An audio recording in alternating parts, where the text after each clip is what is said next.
So welcome to a drawing workshop. This is part of the Surreal Nature exhibition at the Tweed Gallery, an online drawing workshop, and the idea of this workshop is to draw from your imagination rather than using photos or drawing directly from life.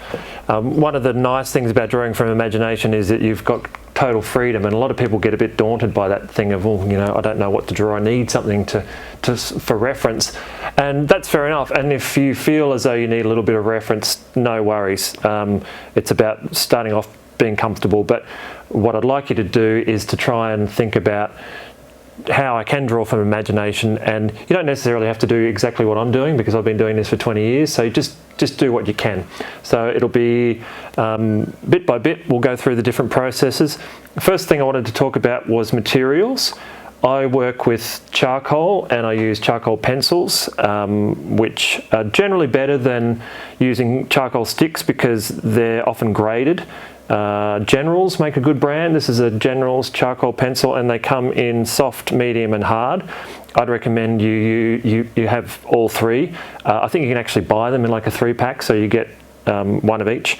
The only challenge with charcoal pencils is they break really easily, so you'll need a good Stanley knife to sharpen them rather than a pencil sharpener. If you're trying to use the pencil sharpener, they'll keep breaking. So charcoal pencils. Another thing I use are these little smudge sticks. I don't know what the technical name is, but they're basically rolled up paper, and they're really good for blending the charcoal. Once it's actually on the paper, you use the stick to just do little soft blends and tonal variations.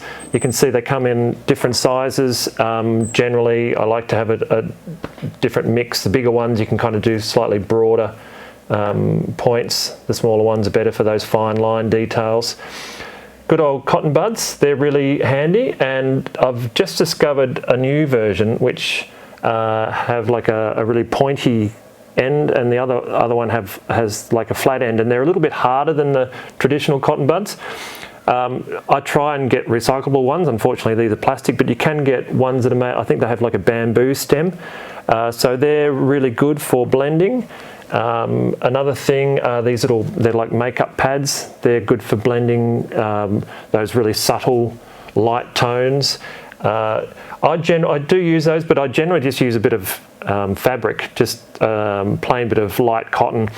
The advantage of fabric is that it's much stronger. These tend to start to break up a little bit. So if you've just got an old bit of fabric, that's not bad. So just 2 or 3 pieces of fabric like this, and I tend to fold them up to make them a little bit softer. So these are all tools that I use for blending the charcoal once it's actually on the paper. A ruler can be handy when you're doing an outline. I pretty well always put an outline on my work so that you know where your boundary line is. I also like being able to work quite cleanly, and with charcoal you can use a rubber and actually get rid of any excess that's around the edge. So you may not be able to see, but I've actually drawn an outline to the area that I'm going to draw the image in, so that I've got my reference point. That also helps with balance and getting everything ready. A couple of rubbers, a pencil, just a normal pencil to do your initial outlines is good, because pencil generally rubs out a little bit better than charcoal. So when you're doing those original drawings and those initial ideas, best to do it in pencil, so that if you want to, you can actually come back and rub some of those lines out and start again. So the drawing that I'm going to show you is a drawing of a pod, and I've got some pod paintings and drawings that are in the show, and they're like these little floating organic elements that float through the landscape. It's a nice sort of example to work on, because the pod is the central feature that's in the foreground, but then I'll also show you some techniques to work on the background. So it's kind of slightly surreal, slightly abstract, but there's also realistic elements in it too. So hopefully you'll find something that appeals, and good luck. So we'll start going through the processes. So to begin with, I like to just draw basic shapes and different elements. And the pod pieces are made up of, I guess, organic forms that are similar to epiphytes, and which are like stag horns and elk horns and those sort of things. So just think about, if you're going to do something similar, think about those shapes. So they often have those lovely fan-like leaves. And with the pods, I like to create like this shape that's a little bit like a seed pod, but it's also got this sense that it can float through the atmosphere. So by adding these epiphyte-like shapes, you can give it this sense that it might be something that's actually floating through the landscape. So don't worry too much. I mean, I've been drawing for a long time, so you tend to just do a lot of things kind of subconsciously. But you can see I'm just drawing really lightly with a pencil, and it's just about kind of coming up with something that has the kind of the feel that I want. One thing that's good to think about when you're doing any sort of work is that sense of balance. And I mean, you know, you could do whole classes in proportion and dimensions and things, but the main goal with any sort of work, whether it's a drawing or a painting, is to think about keeping the viewer focused on the work. So you don't want anything that's too dominant, that's to one side or too central or too far to the bottom or too close to the top of an image. And so you can start to work on that process in the drawing stage. So I'm not sure if you can kind of get a feel for what's going on here, but I've basically drawn a rough pod-like shape in the middle, and then I've also added some little outlines of tree trunks. You can see some tree trunks here, and I'll also have some distant hills in the background. So just by doing some really light drawing to start with, you can start to get a feel for your balance. So the idea of this is these tree trunks will frame the piece, and then you've got the pod, which is fairly central, but you don't want it totally central. What I generally do with both drawings and paintings, you may see there's a little cross right here in the middle. That's the center of the work. So you just want to sort of make sure that you've got certain elements that don't make anything too central. Even though that pod is quite central, it's not quite in the middle, it's kind of pushed off to one side. So when you're putting the sort of subtle charcoal tones on, you just want to do nice even circular motions. Also, it's really important that whatever your paper's sitting on, we haven't really talked about the paper too much, but just make sure that it's a smooth surface, so there's nothing under the paper that when you're doing something like this, it'll rub through and maybe form marks that you don't particularly want.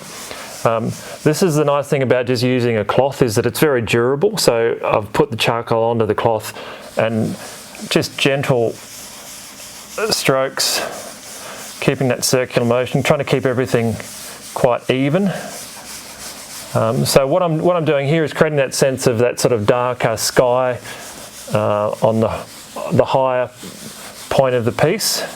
And you may not be able to see, but I've got my little lines on the edge there just to give me a guidance of where I am. So it's a bit of a patience game. You can come back and add a little bit more charcoal if needed.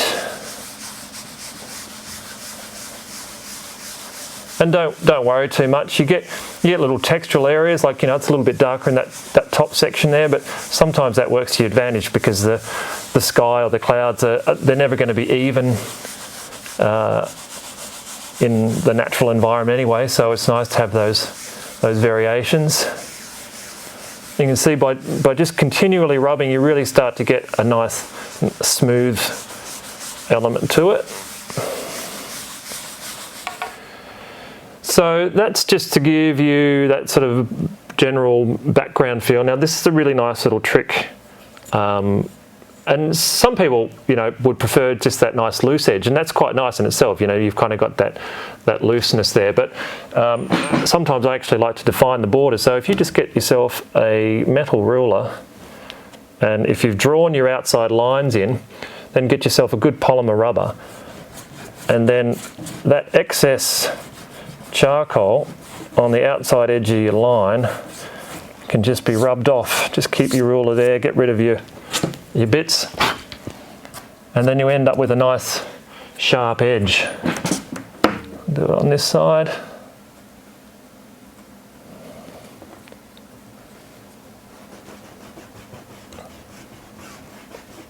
Now, I'd normally do this standing up, but because I managed to injure myself, I have to sit down at the moment.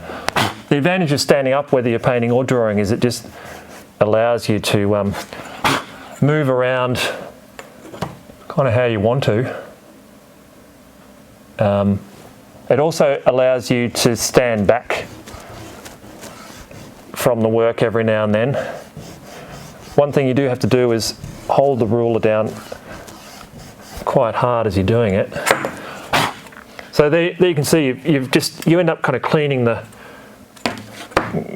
edge up, and but as I said, you don't have to. You can have a nice soft edge as well. So that's the tonal stage. Now, we talked about having trees, so you may just be able to see I've just put a little outline in there of the trees. A lot of that has disappeared because I've just drawn over it, but there's nothing wrong with coming back and drawing again. So let's just put a gum tree in here.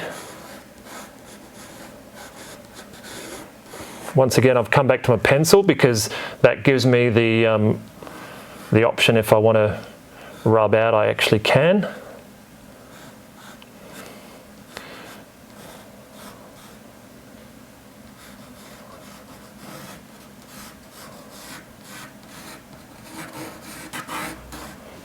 Now, light and tone, that's what drawing's all about, basically. So, a really important element when you're doing most drawings, but especially landscape work, is thinking about where your light's coming from. So I've decided that the light, if you imagine the sun, is over here, so the sunlight's coming this way. So that means that on a tree trunk like this, the sunlit edge will be on the left side, and then the shadowed edge will be on the right side. So once again, I'm going to do a little bit of rubbing back. Stanley knife, really handy for not only sharpening your charcoal, but also for cutting rubber. A good polymer rubber like this one, sometimes it's good just to cut it so that you end up with a really nice sharp edge, and that way you can then take that charcoal back along that edge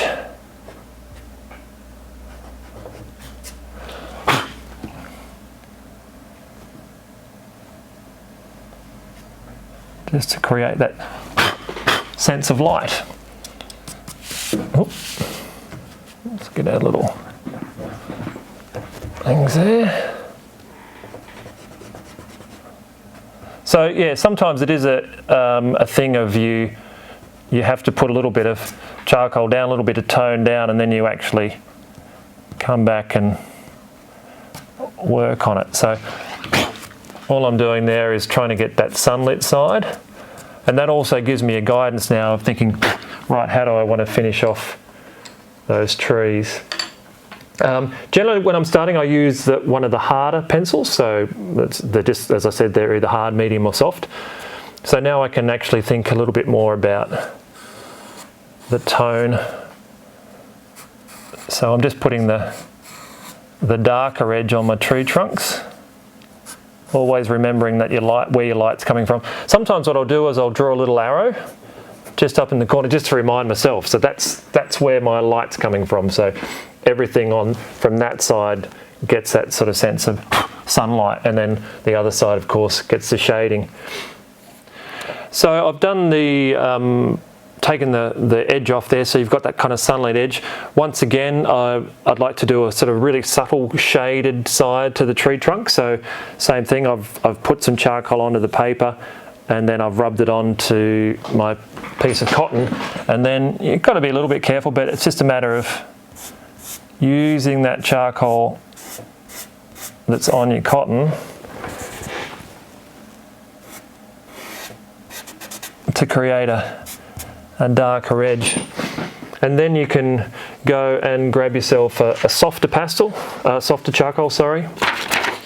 What I also do, if I can, One of the challenges with charcoal is, of course, it's quite dusty, so you can smudge areas if you work accidentally. So I always put a little bit of paper under my hand.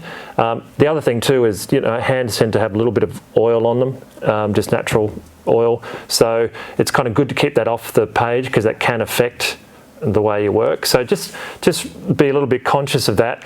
It can be really good too to work from the top left corner down, but that's not always realistic, although I find with landscape work it can be quite easy, because if you do the sky and sort of those background areas first, then you can think about that. It just makes it an easier process, so that you're not smudging work that's underneath. So this paper's all still quite free.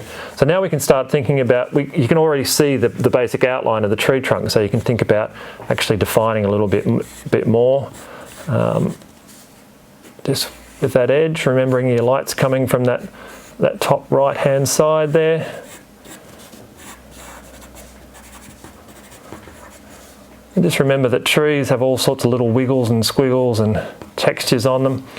The eucalypt trees that we have around here often have big chunks of bark that get caught on the branches, so you can think about adding a bit of bark that's kind of wrapped around a branch, and sometimes it hangs off the back, might even continue down.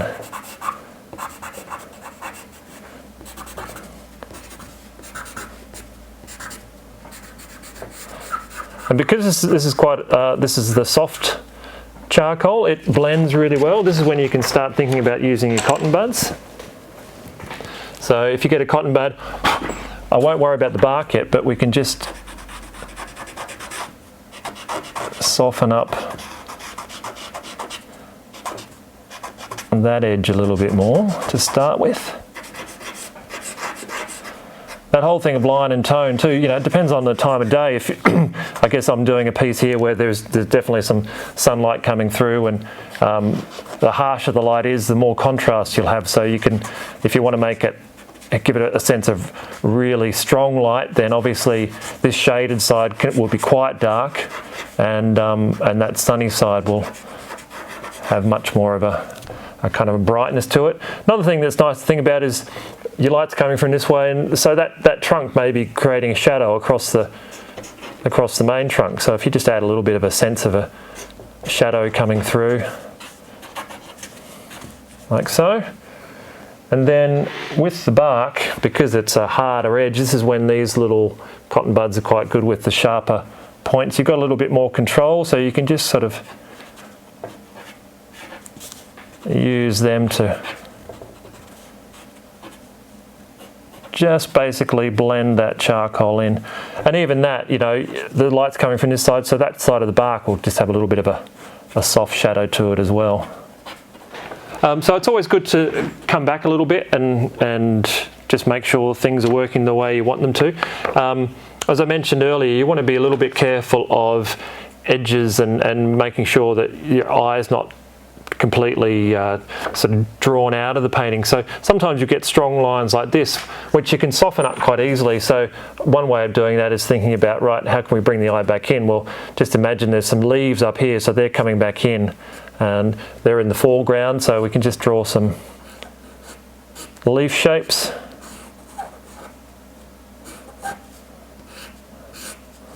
The branch that's coming down.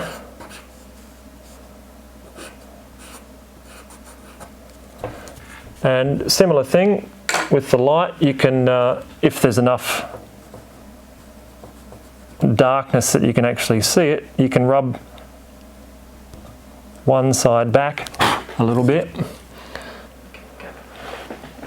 So just working on the leaves, so I've taken a little bit of the charcoal away. I've come back to my hard charcoal pencil that gives me a little bit more control, and you can just put a little bit more detail in with veins and things. Remember, some leaves aren't always whole, they might be missing an end. Nature's got that ability to struggle on and survive however it needs. So we have been working on the leaves. I'll leave that for now, and what we'll do is continue with the background hills, which is a similar technique as far as smudging goes, and we'll use the cloth again, so we'll go about that process now.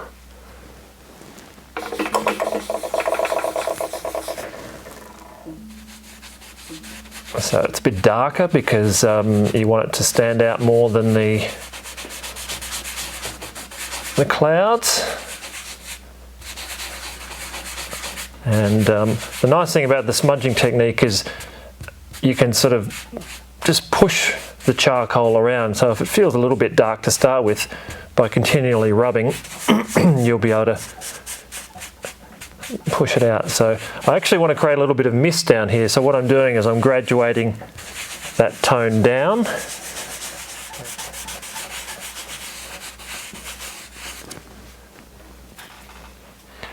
Now I'll use a rubber just to create a sense of light on the treetop. So remembering the light's coming from this way, so just by doing little scallops, you can actually create a sense of a canopy, just the tops of the trees. You can start just randomly thinking about where you might see that light hitting the tops. You can even, with a really sharp edge, you can even put a little suggestion of tree trunks in there as well. So I do that, and then I usually get a cotton bud and just kind of soften that a little bit as well. So you're just going underneath that area that you've rubbed out. So you want the top bit to be quite light still, but you know how a tree, you kind of see that light on the top of the canopy, but then underneath it's quite shaded. Remembering these are very distant, so you don't want to get into too much detail. And sometimes you'll find that there'll be like a little bit of a ridge line, so you can kind of take one section through a little bit more. Remember, nature has very much a random feel to it, so don't get too mechanical in the process. You want some variations in line and form, but the idea of that is just to create a little bit of sense of light hitting the trees.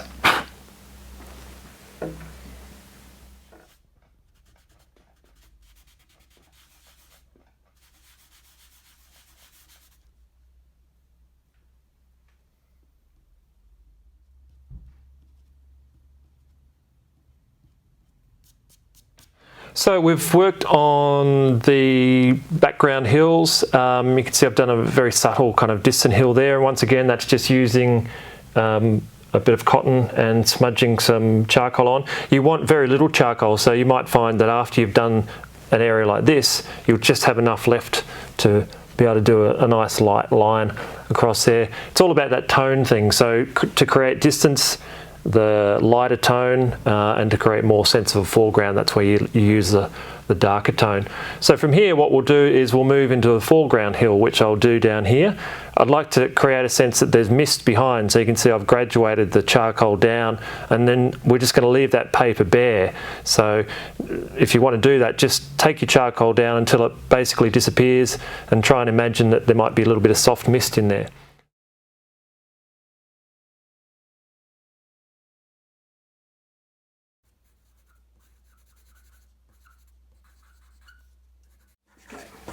So we're doing the background hills, much softer sort of tone now. We're working on the foreground. So what I've done is I've drawn in some basic lines, just a sense of the trees.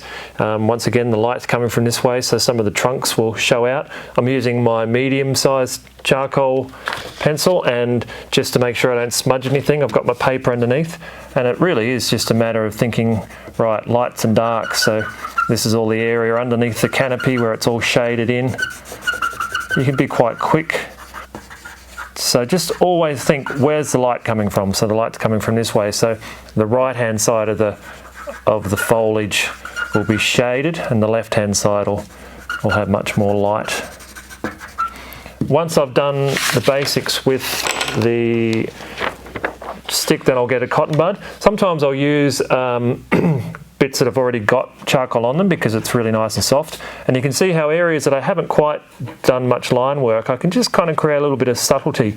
I tend to leave my trunks white to start with, but then do graduations underneath the canopy. So just imagine your light's coming from this way, so you got that shade up until the top of the canopy. But this is where the cotton buds are great, because they take that kind of sharp line and they start to soften it up.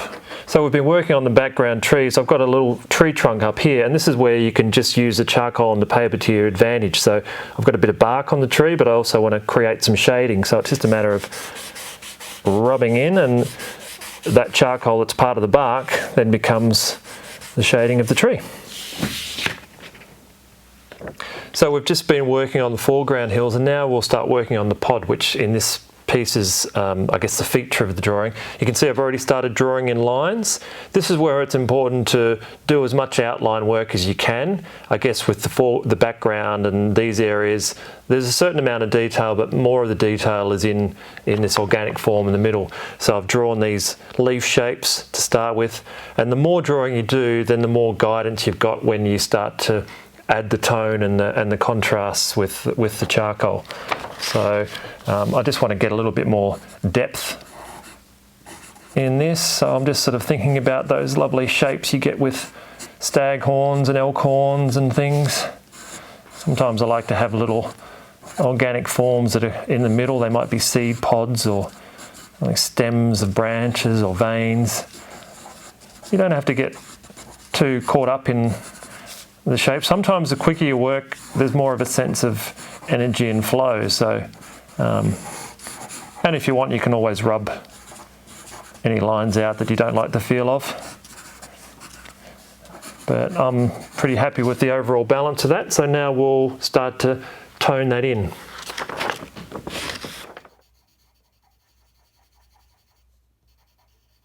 So I've added the outlines and the general feel of the pod, and then I've just started to add some tone. That's using either generally a medium charcoal stick, and then get your cotton buds, and this is where you can really start to have fun and just get some subtle tones going. So you don't have to work it too hard, but once again, light's coming from this way. So this is like a bit of bark or something coming off the top of the pod, and you can play around with nice little things like, you know, holes in the organic structures. This is where the charcoal on the actual cotton bud can be nice. You can just use the charcoal that's already there for the softer bits. This is like an epiphyte leaf that's got light shining through it, so it doesn't actually have much colour, but I can just use the tone. Sorry, I can just use the tone off the charcoal, and then the background areas you get nice and deep. So it's thinking about using the charcoal almost like paint, in that you're spreading it over the paper and creating a little bit more variation and subtlety in the work. That gives you a bit of an idea of how you can soften it up from that initial layer of charcoal.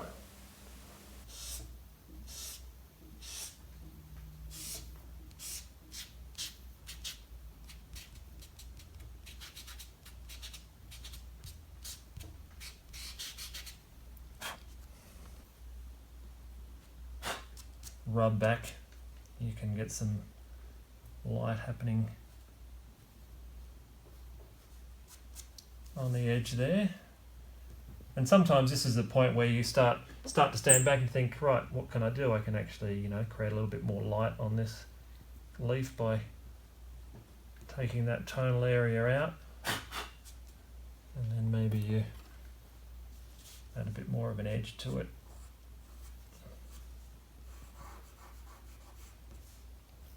Okay, now I'm filming. So just when you're doing finer detail, just use your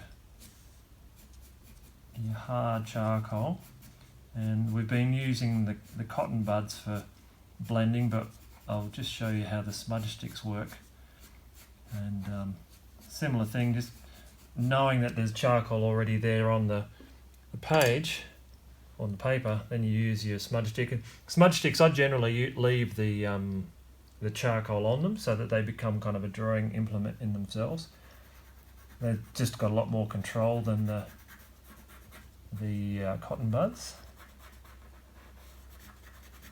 So really it's just that thing of embedding the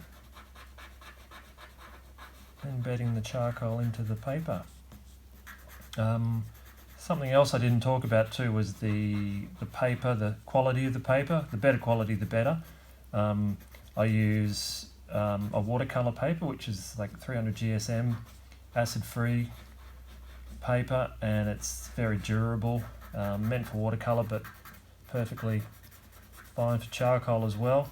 You just want something that's quite durable because, as you can see in a technique like this, you can push quite hard on the paper, and if you've got thin paper that's not of much quality, you can actually tear it or tear the surface, whereas any good paper, it's quite durable. So that just gives you an idea of how to use a smudge stick.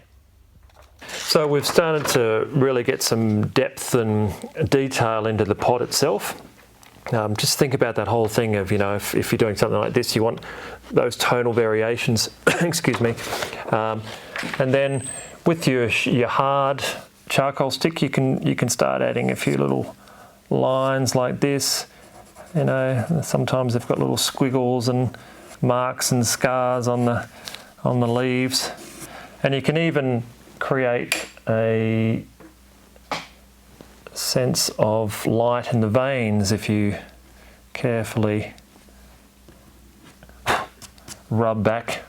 You can get some light happening on the edge there. And sometimes this is the point where you start to stand back and think, right, what can I do? I can actually, create a little bit more light on this leaf by taking that tonal area out. And then maybe you add a bit more of an edge to it.